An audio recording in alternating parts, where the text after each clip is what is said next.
দেখছেন উনি আজকের কেন বলছেন সংখ্যালঘুরা যদি পথে নামে, কেন সংখ্যাগুরুরাও পথে নামবে না আপনার জন্য? সংখ্যালঘুরা কেন নামবে?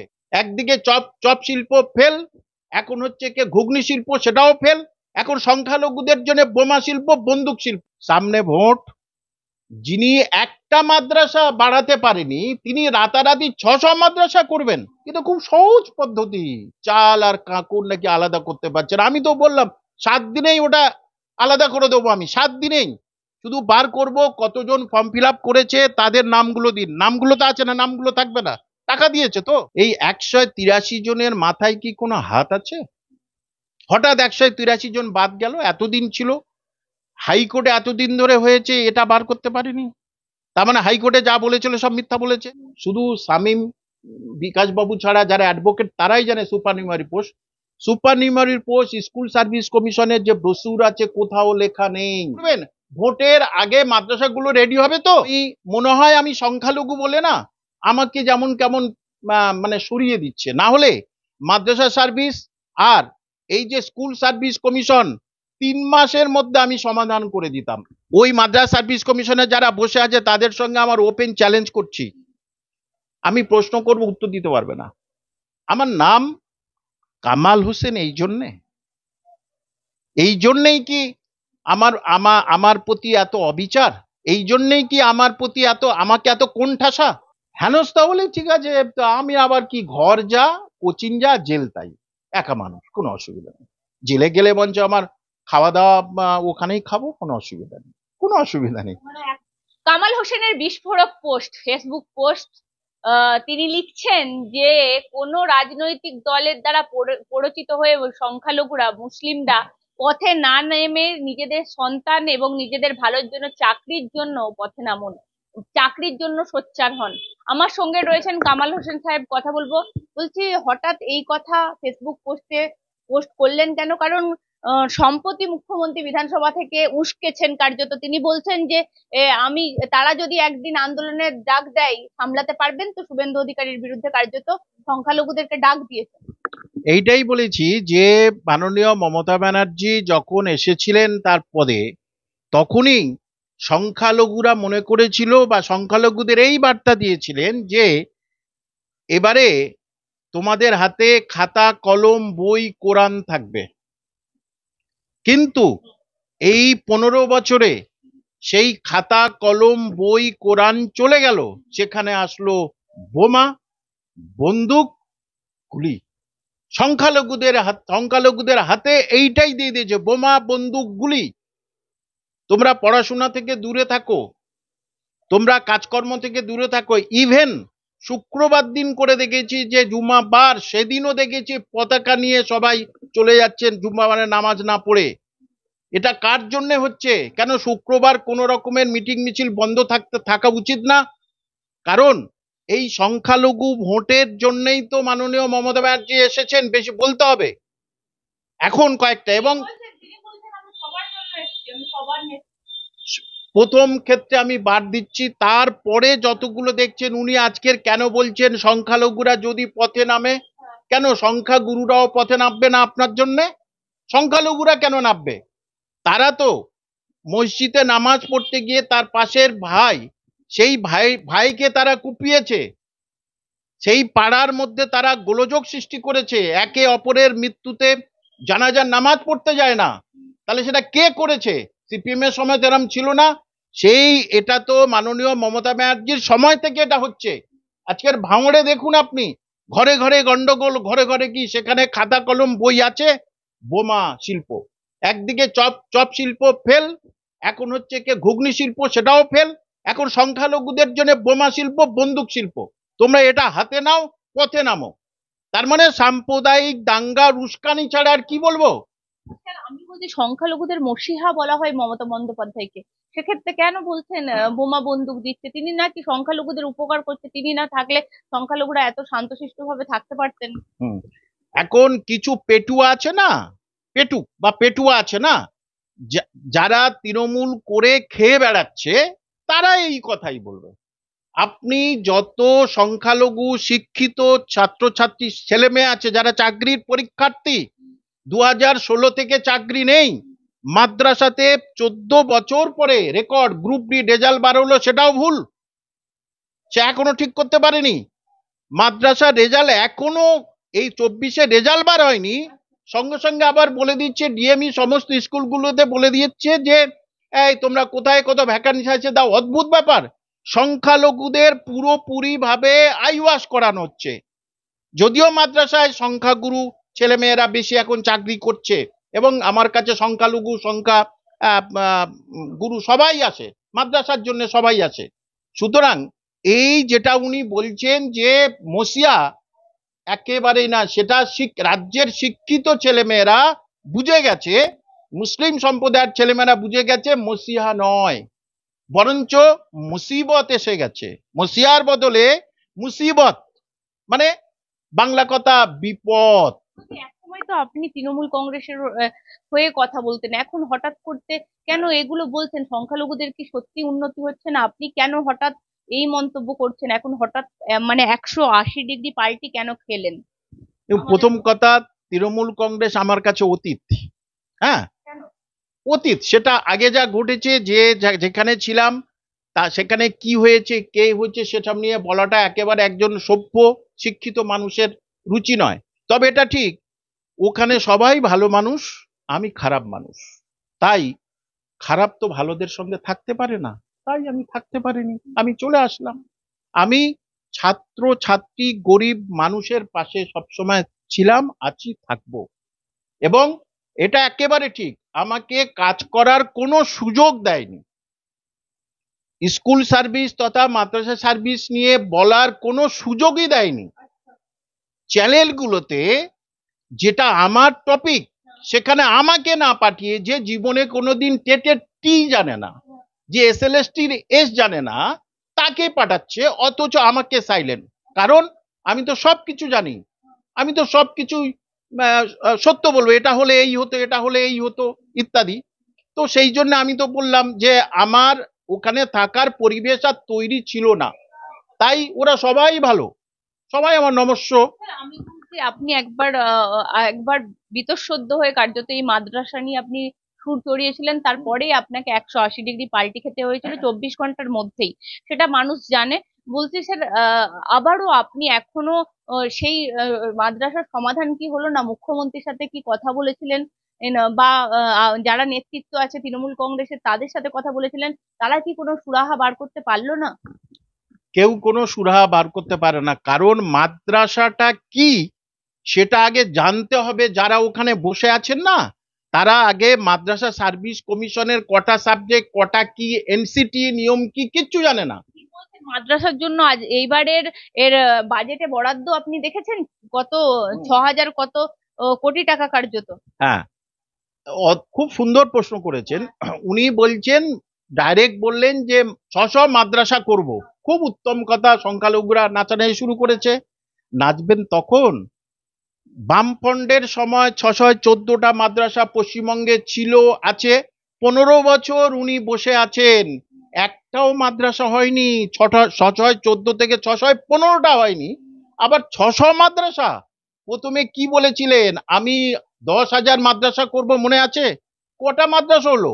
সামনে ভোট, যিনি একটা মাদ্রাসা বাড়াতে পারেনি, তিনি রাতারাতি 600 মাদ্রাসা করবেন। আর এই 6,000 কোটি টাকা বরাদ্দ করেছেন মাদ্রাসার জন্য। দেখুন, 6,000 কোটি টাকা বরাদ্দ করেছেন, সেটা কেন বরাদ্দ করেছেন, সেটা কোথায় যাবে লাস্টে, মানে টাইম, কি বল, টাইম উইল প্রুভ দিস, সময় আসলে সব আমরা বুঝে যাব।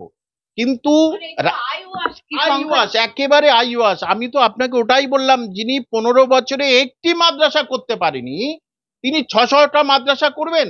ভোটের আগে মাদ্রাসাগুলো রেডি হবে তো? যদি ভোটের আগে মাদ্রাসাগুলো রেডি হয় তাহলে ঠিক আছে, 600, তাহলে ভাববো হ্যাঁ সত্যি সংখ্যালঘুদের জন্য ইনি করছেন। ভোট 2026 পড়লেই ভোট, সুতরাং তার আগে থাকতে তো এটা হবে, কারণ সংখ্যালঘুরাই এখন নিজেই বীতশ্রদ্ধ হয়ে গেছে। আমি তো একটু আগে বললাম, তারা চাকরি পাচ্ছে না। এমএ এমএসসি বিএড, আজ থেকে 15 বছর আগে দেখতাম না কোনো গ্রামের সংখ্যালঘু ভাই বোন তারা এমএ পাস করেছে, এখন তারা এমএ এমএসসি বিএড ডিএলএড করছে, বসে আছে। না, আমি বলছি স্যার, মুখ্যমন্ত্রী মুসলিমদের হয়ে সুর চড়িয়েছেন বিধানসভায়, তিনি বলছেন সংখ্যালঘু তারা খাবে না, পড়বে না, তারা স্কুলে যাবে না। কি করতে হবে? সংখ্যালঘুদেরকে কি খুন করে ফেলতে হবে? কারণ শুভেন্দু অধিকারীর বিরুদ্ধে কার্যত মুখ্যমন্ত্রী রেগে গিয়ে এইসব মন্তব্য করেছেন সংখ্যালঘুদেরকে নিয়ে, দেখুন, মুসলিমদেরকে নিয়ে। আমি মুখ্যমন্ত্রীকে সম্মান রেখে বলছি, শুভেন্দু বাবুকে সম্মান রেখে বলছি, মাদ্রাসা, উচ্চ মাধ্যমিক মাদ্রাসার শিক্ষক আমি, সুতরাং মাদ্রাসার A to Z আমি জানি। মাদ্রাসায় সংখ্যালঘু থেকে সংখ্যাগুরু হিন্দু ভাই বোনের সংখ্যা 40 থেকে 50%। আর মাননীয় মমতা ব্যানার্জি এর মন্ত্রী হয়ে আছেন, কিন্তু তিনি জানেন না যে সংখ্যালঘুর মধ্যে কি কটা মাদ্রাসা আছে, সেখানে কি পড়ানো হয়, কি হয়। হ্যাঁ, সংখ্যালঘু, সেই জন্য তো আমি বলছি যে সংখ্যালঘু মন্ত্রী তিনি পরিষ্কার করে বলুক দেখি যে কটা মাদ্রাসা আছে, কটা সিনিয়র মাদ্রাসা আছে, কটা জুনিয়র মাদ্রাসা আছে, তবে তো তিনি নতুন 600টা মাদ্রাসা করবেন। এবং জুনিয়র মাদ্রাসা তো কথা ছেড়েই দিয়ে উঠেই যাচ্ছে প্রায়, এবং মাদ্রাসাগুলোতে আর শিক্ষক শিক্ষিকা নেই, ঢুকছে। এখানে শিক্ষক শিক্ষিকা দিয়ে সঠিক করুন, আগে পরিপূর্ণতা নিয়ে আসুন, তারপরে 600 মাদ্রাসার কথা শুরু হবে। এগুলোই ঢুকছে, ছাত্রছাত্রীরা আসছে, বাড়ি চলে যাচ্ছে, আবার 600 মাদ্রাসার স্বপ্ন দেখাচ্ছে মুসলমানদের। মুসলমানরা আরো স্বপ্নের মধ্যে নেই, তারা বুঝে গেছে আমরা হাতে বোমা বারুদ আর নেব না, আমরা কোরআন পড়বো, আমরা লেখাপড়া করব, উচ্চ শিক্ষিতা হবো, এবং সেটা হতে চলেছে, খুব স্বাভাবিক হচ্ছে, সেটা আপনি দেখতে পাচ্ছেন। সুতরাং সংখ্যালঘুদের সামনে এটা 600 মাদ্রাসা আইওয়াজ ছাড়া কিছু নেই। আমি আরেকটা জিনিস আপনাকে প্রশ্ন করব, বলছি এই স্যার, মানে এই যে তৃণমূল কংগ্রেস, সত্যি কি তৃণমূল কংগ্রেস মুসলিমদের ভালো করতে চায় বা মুসলিমদের উন্নতি করতে চায়, না শুধুমাত্র এই সংখ্যালঘু মুখ ফিরহাদ হাকিমকে দেখেই আমাদের কার্যত মাসিহা বলে চালিয়ে দেওয়ার চেষ্টা করছে? দেখুন, সংখ্যালঘু বললাম যারা, আমি আবার বলছি, যারা তৃণমূল পার্টি করে খায়, হলো কিছু আছে যারা তৃণমূল পার্টি করে খায়, যারা ভ্যান চালাতো তারা এখন 4 চাকা কিনেছে, সে আপনি গ্রামে গঞ্জে গিয়ে বুঝতে পারছেন। তাহলে তারা তো বলবে এটা থাক, এই পার্টিটা থাক। কিন্তু যে যার বাবা মা কষ্ট করে জমি জায়গা বিক্রি করে তাদের MSc B.Ed করিয়েছে, আমার সন্তান চাকরি পাবে, আমি বসে খাবো, আজকের 2000 কত 1000 না কত 1500 টাকায় তাদের দিন চলছে, তারা তার মাকে ওষুধ কিনে দিতে পারছে না। সব ছেড়ে দিন, শুধু তাদের চাকরির ব্যবস্থাটা করে দিন। 2016 পত্রে স্কুল সার্ভিস কমিশন নেই, আপনার একটু দয়া মায়া নেই, এদের প্রতি বয়স চলে যাচ্ছে। দেখুন, তিনি কি করছেন তিনি ভালো করে বলতে পারবেন, কারণ 2016 পত্রে হয়নি, নতুন বিজ্ঞপ্তির কোনো স্টে অর্ডার নেই। আপনি আশেপাশে স্টেট দেখুন, বিহার, আসাম, ঝাড়খণ্ড, আজকের পশ্চিমবঙ্গের ছেলেমেয়েরা সেখানে পরীক্ষা দিতে যাচ্ছে। আজ থেকে 10 বছর আগে ওখান থেকে এখানে পরীক্ষা দিতে আসতো, তাই বলে তাদেরকে আমি ছোট করছি না, কিন্তু আজকের এরা সেখানে পরীক্ষা দিতে যাচ্ছে, মানে এখানে চাকরি নেই বলে। একটা জিনিস আপনাকে জানতে চাইবো, আপনি তৃণমূল কংগ্রেসের বক্তা ছিলেন, তৃণমূল কংগ্রেসের মুখপাত্র হিসেবে টিভি চ্যানেলগুলোই বসতেন, হঠাৎ করতে স্যার আপনার কি দেয়ালে পিঠ থেকে গেছে কেন? হঠাৎ বুঝতে পারছেন, কি বুঝলেন যে এখন অন্য ধরনের কথা বলছেন? মানে এই আপনার কথার মধ্যে তারতম্য কেন হচ্ছে, একটু যদি দর্শকদের উদ্দেশ্যে ক্লিয়ার করে। খুব ভালো কথা। দেখুন, আমি পেশায় শিক্ষক, পড়ি, লিখি, বই বার করি, খাই, আর আমার কিছু কাজ নেই, এই আর ছেলে মেয়েদের মোটিভেশন দিই, এছাড়া অন্য কোনো কিছু নেই। রাজনীতিটা আমি তো কোনোদিন করিনি। আমি জানি আমি যাব সেখানে যাতে স্কুল সার্ভিস মাদ্রাসা সার্ভিস এই দুটো তাড়াতাড়ি সমাধান হয়, এটা কিন্তু আমার স্বপ্ন ছিল, কিন্তু ওখানে গিয়ে আমার স্বপ্ন ভঙ্গ হয়ে গেছে। কোনো সমস্যার সমাধান মানে আমাকে কোনো গুরুত্বই দিত না, মনে হয় সংখ্যালঘু বলে।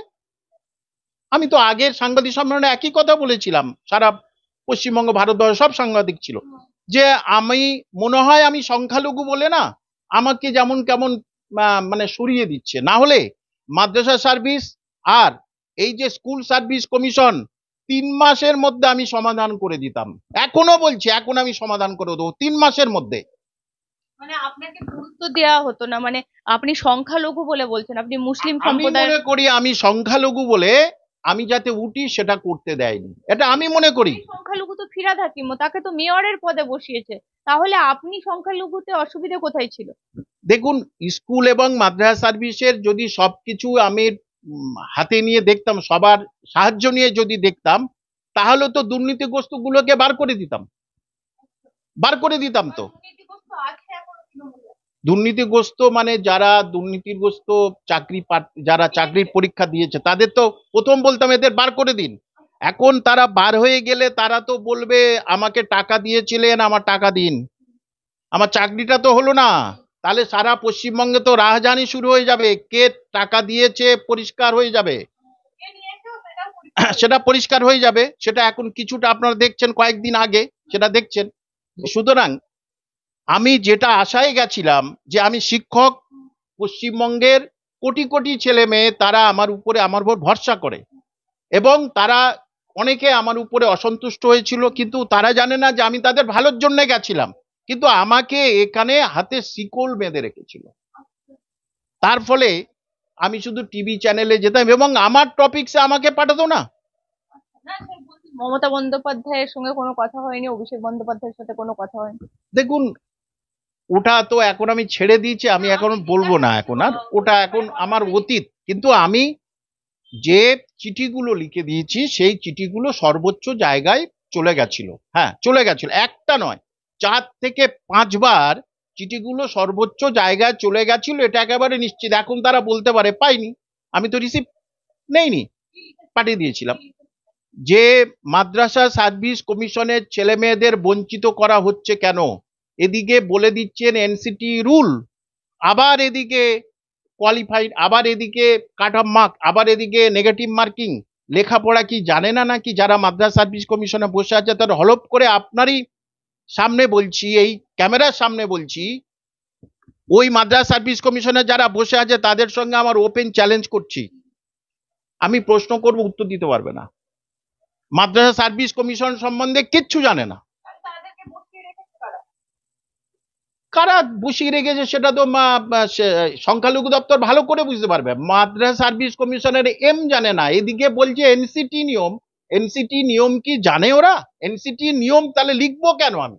এনসিটি নিয়ম হলে এনসিটি নিয়মের অনুযায়ী যে ছাড়, যা নিয়ম সেগুলো করতে হবে। আপনি একটা কথা, এটা মানুষের জানা উচিত, প্রাইমারি টেটে 5টা সাবজেক্ট আছে, ঠিক আছে? তার ভিতরে অঙ্ক আছে 30 নম্বর। আপনি কোথাও শুনেছেন অঙ্কটা তুলে দিয়ে সেখানে আরবি দেওয়া হয়েছে? কোথায় এনসিটি বলেছে? এনসিটি বলেছে অঙ্ক থাকবেই। অদ্ভুত ব্যাপার।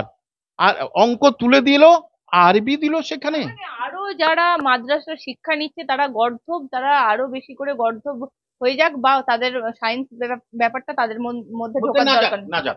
কারণ সায়েন্স বিজ্ঞান পড়লে চোখ খুলে যাবে, বিজ্ঞান পড়লে চোখ খুলে যাবে। এবং যারা আমার ইমানদার ভাই বোন যারা দাড়ি টুপি পরে ইসলামিক কালচারের মধ্যে আছেন তাদেরকে রেসপেক্ট করি, যে তাদেরকে একটা তারা ভয়ভীতির মধ্যে আসবে, ওরে বাবা যদি বিজেপি এসে যায় তাহলে তো আমার ওপেন এই করে দেবে দাড়ি টুপি, তাহলে সব এই আধুনিক শিক্ষা না থেকে এই শিক্ষা থাকুক।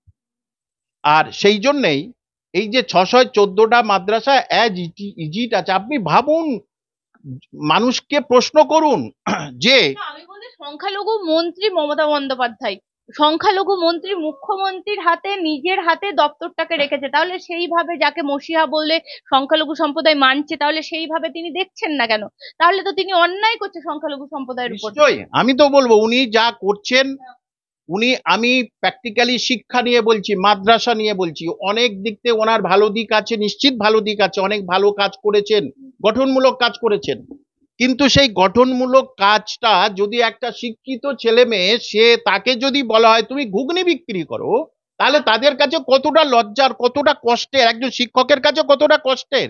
তাহলে যারা মসিয়া বলছে তাদের পিছনে কারণ আছে। মসিয়া বললে যদি তার পথটা থাকে আর কি, মসিয়া বললে তার যদি করে খেতে পারে। চা বিক্রির কথাও বলেছেন যে সরকারি চাকরিতে অনেকগুলো নিয়োগ হুম, করা থাকে, তাতে চা বিক্রি করলে বেশি আচ্ছা, income। খুব ভালো কথা।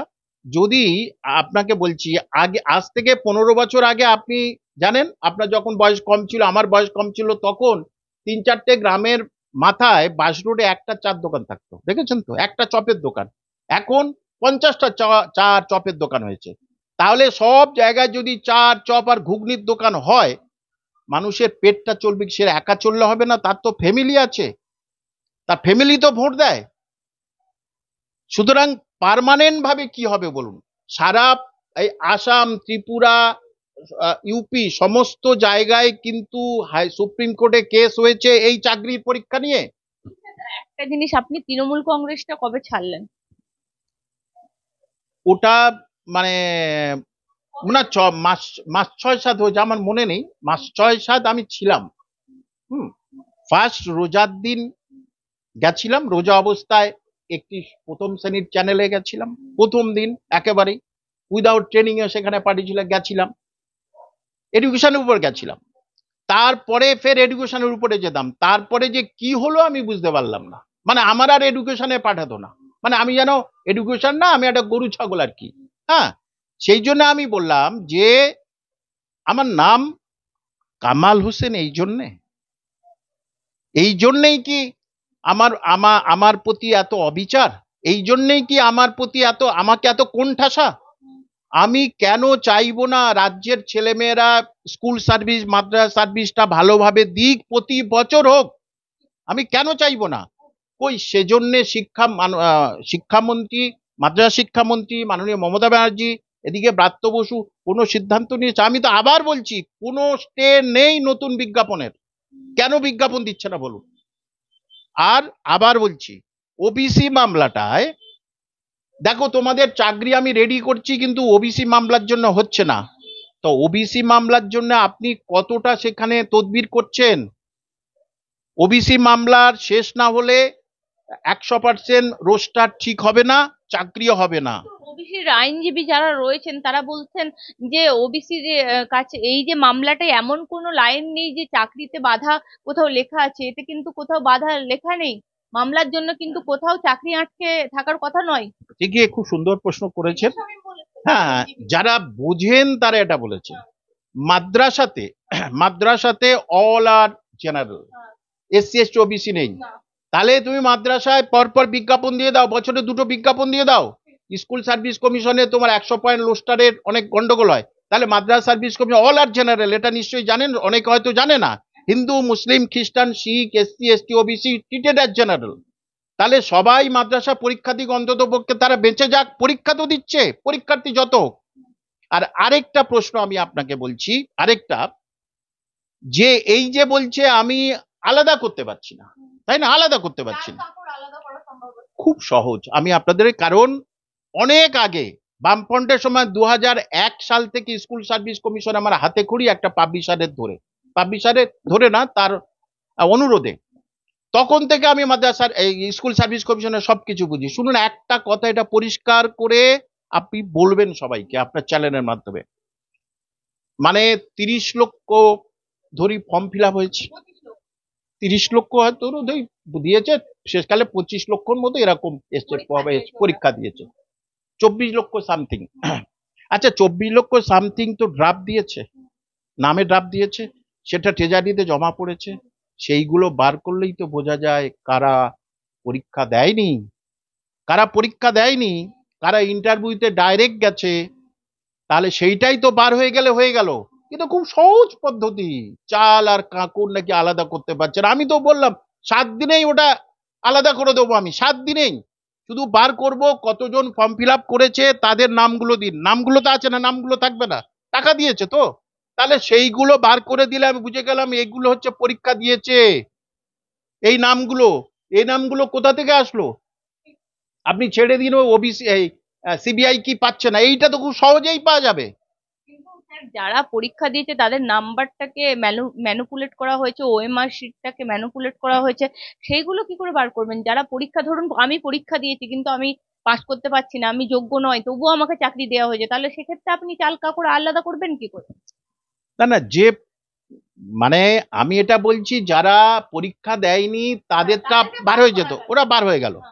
এইবারে যারা অরিজিনাল কিছু জিনিস কি তাদের কাছে নেই, যে তারা তারা সেটাকে, তাদের কাছে কোনো নথি নেই।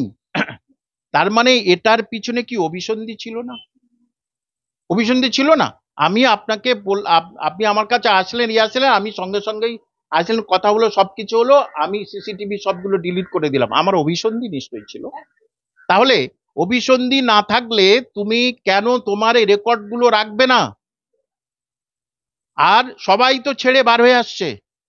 এমন কোন শিক্ষা ব্যবস্থা, এমন কোন রাজ্যে আপনি শুনেছেন যে এসএসসি সরকার খোদ স্বীকার করে নিচ্ছে হ্যাঁ দুর্নীতি হয়েছে, তারা বলছে হলফনামা দিয়ে বলছে হ্যাঁ দুর্নীতি হয়েছে? আচ্ছা, সত্যি, এবং আরো অদ্ভুত লাগে, হিয়ারিং কনক্লুডেড, হিয়ারিং শেষ, তারপরে বলছে হুজুর আমি হিসেবটা দেবো, 183 জনকে বাদ দিয়ে দিচ্ছি। আমার প্রশ্ন সবার কাছে, আম জনতার কাছে, তথা মাননীয় মুখ্যমন্ত্রীর কাছে এবং স্কুল সার্ভিস চেয়ারম্যানের কাছে, এই 183 জনের মাথায় কি কোনো হাত আছে? হঠাৎ 183 জন বাদ গেল, এতদিন ছিল, হাইকোর্টে এতদিন ধরে হয়েছে, এটা বার করতে পারেনি? তার মানে হাইকোর্টে যা বলেছিল সব মিথ্যা বলেছে, মানুষের পাবলিকের সামনে যা বলেছে আমি সব আলাদা করে দিয়েছি, তবু করেনি। সুপ্রিম কোর্টে শেষ, সুপ্রিম কোর্টে তারপরে বলছে হ্যাঁ আমি 29 নম্বর দাগে আমার কাছে আছে, সেখানে বলছে যে এফিডেভিট দিয়েছে 15 পাতার, যে 2016 থেকে কোনো নিয়োগ হয়নি। কিরকম নির্লজ্জের মতো কথা! নিয়োগ করেনি কে? নিয়োগ হয়নি, তাহলে শিক্ষক নেই, এখন যদি চাকরি চলে যায় তাহলে তো শিক্ষা ব্যবস্থা দেউলিয়া হয়ে যাবে। আমি আরেকটা জিনিস আপনাকে বলবো স্যার, যে রাজ্যে চাকরি বাকরি নেই কোনো রকম, আপনি তো কোচিং সেন্টার যেহেতু চালান, আপনাকে স্পেসিফিক করে আমার প্রশ্ন, বলছে আর কেউ ভর্তি হতে আসে চাকরির জন্য, সরকারি চাকরির আশায়? আগে যেটা মুড়ি মুড়িকির মতো আসতো, এখন দেখা যাচ্ছে যাদের বাবা মার পয়সা আছে এবং যারা দেওয়ালে পিঠ থেকে গেছে, যে প্রাইভেট কোম্পানির চাকরি, এইসব চাকরি বা ব্যক্তিগত জীবন যাদের শেষ, তারাই দেখতে পাচ্ছে ঘুরে দাঁড়াতেই হবে, তারাই আসছে। আগে একটা ব্যাচে আমার কাছে পড়তো 200-250 জন করে যখন হুলস্থুল সময়ে, এখন সেখানে আমার কাছে পড়ছে 60-70-80 জন করে। বাম আমলে কি বেশি এইরকম, এই যে ডি গ্রুপ সি গ্রুপ বা বাকি আমি বলছি যে চাকরির যে চাহিদাগুলো, তখনই কি বেশি ব্যাচটা ভর্তি হতো? আর যতক্ষণ এই মানে শিক্ষা কেলেঙ্কারিটা যখন যেই থেকে এলো এই তৃণমূল সরকারের কার্যত, তো তারপর থেকে কি কমে গেছে? না, 2016-তে তো মানে জায়গা দিতে পারিনি একদম, মানে একদম ফেরত পাঠিয়ে দিয়েছি। 2017 তো একই ছিল, 2017, 18, 19 লকডাউনের আগে পর্যন্ত জায়গা দিতে পারিনি, প্রচন্ড ভিড় ছিল, মানে হাজার হাজার ছেলে আসতো আর কি। তারপরে যখন মাননীয় অভিজিৎ গঙ্গোপাধ্যায়ের কাছ থেকে যখন ওটা পাওয়া গেল, বুঝে গেল মানুষ, আগে শুনেছিল জমি বিক্রি করেছে, রেজাল্ট বার হয়ে গেল জমি বিক্রি করছে, মানে তাদের সন্দেহ, তারা তখন বুঝে গেল আচ্ছা এটাই। এবং যারা ওই অসৎ উপায়ে চাকরি পেয়েছে তারা বুকের বোতাম খুলে দিয়ে ঘুরছে যে কিছুই হবে না, আমাদের কিছু হবে না, কিছু হবে না। এই সাহসটা তারা পেল কোথায়? এই সাহসটা পেল কোথায়? যে সুতরাং এখন যেসব মুখ্যমন্ত্রী খোদ বিধানসভায় দাঁড়িয়ে সুপার নিউমারি পোস্ট ক্রিয়েট করছেন। সুন্দর প্রশ্ন করেছেন, একদম খুব সুন্দর প্রশ্ন। এই সুপার নিউমারি পোস্ট কজন জানে না? শুধু শামীম, বিকাশ বাবু ছাড়া যারা অ্যাডভোকেট তারাই জানে super নিউমারি post. Super নিউমারি post school service কমিশনের যে ব্রোসুর আছে কোথাও লেখা নেই সুপার নিউমারি পদে হবে। সুপার নিউমারি পোস্টটা কি? অ্যাডমিনিস্ট্রেটিভ সার্ভিসের ক্ষেত্রে, ধরুন একজনের, অনেকে জানে না, আপনার চ্যানেলের মাধ্যমে সবাই জেনে যাবে, ধরুন আইএস পরীক্ষায় ওবিসি এ জন্যে একটা শূন্য পদ, কিন্তু সেখানে একই নাম্বার পেয়েছে 5 জন, তখন কি হবে? বাদ দেওয়া যাবে না, তখন হচ্ছে কে আরো 4টে পোস্ট ক্রিয়েট করা হয়। কিন্তু এখানে কি জানেন তো, এখানে হচ্ছে সুপার নিউমারি পোস্ট কিচ্ছু নেই। যদি দুজনের, যদি 5টা সিটে 6 জনের নাম্বার একই হয়, এখানে নিয়ম কি? নিয়মটা তো পড়েই না। এখানে নিয়মটা কি? এদের মধ্যে যার বয়স বেশি সেই প্রেফার্ড পাবে। যদি দুজনের বয়স একই হয় তাহলে যে সাবজেক্টে বেশি পাবে তাহলে হি উইল গেট পেপার।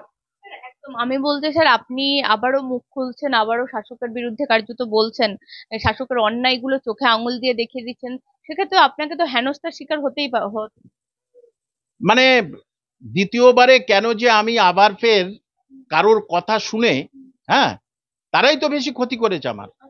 যাদের কথা শুনে আবার আমি ফের প্রেসের কাছে বললাম, যেটা বলাটা ঠিক হয়নি, কারণ আমাকে কথা দিয়েছিল যে আপনারটা সমাধান করব। আমি ভদ্রলোক, আমি কথাটা বিশ্বাস করেছি, কিন্তু তাদের মনে যে প্যাচ ছিল আমি জানি না। না হলে তো আমি ওই দিনই একদম কোনো কিছু, ওই যেটা বলেছি সেটাই। সুতরাং আমি দেখলাম আমাকে জনমানুষের কাছে কিন্তু ছোট করিয়ে দিল। হেনস্থা হলে ঠিক আছে, তো আমি আবার কি, ঘর যা, কোচিং যা, জেল তাই, একা মানুষ, কোনো অসুবিধা নেই। জেলে গেলে বঞ্চ আমার খাওয়া দাওয়া ওখানেই খাবো, কোনো অসুবিধা নেই, কোনো অসুবিধা নেই। মানে এখন আর আপনি ভয় পাচ্ছেন না? কার্যত সেদিন আপনাকে অনেক প্রতিশ্রুতি দেওয়া হয়েছিল যে আপনার কথাগুলো শোনা হবে কার্যত, কিন্তু আপনি দেখলেন ধীরে ধীরে কিছুই হচ্ছে না, একদম বসে গেছে। মানে আমাকে ছোট করা হলো মানুষের কাছে।